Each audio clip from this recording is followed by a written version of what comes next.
துருவி துருவி ஆராய்தல். முஹம்மது நபி ஸல்லல்லாஹு அலைஹி வஸல்லம் அவர்கள் ஒருமுறை இந்த நிகழ்ச்சியை சுட்டிக்காட்டி தன்னுடைய தோழர்களுக்கு அறிவுரை கூறினார்கள். அன்னலார் ஸல்லல்லாஹு அலைஹி வஸல்லம் அவர்கள் ஹஜ்ஜு கடமை பற்றி பேசிக் கொண்டிருந்த பொழுது, ஒவ்வொரு ஆண்டும் ஹஜ் செய்வது கடமையா என்று சிலர் கேட்டார்கள்.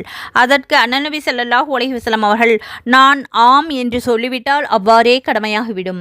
எதை பற்றி நான் ஒன்றும் சொல்லாமல் விட்டுவிடுகின்றேனோ அதை பற்றி நீங்கள் கேள்விகளை எழுப்பிக் கொண்டிருக்க வேண்டாம். முந்தைய சமூக மக்கள் இவ்வாறு கேள்விக்கு மேல் கேள்வி கேட்டு நபிமார்களுக்கு மாறு செய்ததாலேயே அழிந்து விட்டார்கள். ஒன்றை செய்யுமாறு நான் பணித்தால் அதை இயன்றவரை செயல்படுத்துங்கள்.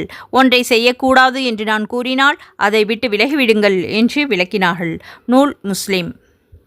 அல்லாஹ் குர்ஆனில் 5வது சூராவின் 101வது வசனத்தில், நம்பிக்கையாளர்களே, சில விஷயங்களை பற்றி வினவாதீர்கள், அவை உங்களிடம் வெளிப்படுத்தப்பட்டால் உங்களுக்கு மன வருத்தத்தை தரும் என்று கூறியிருக்கின்றான்.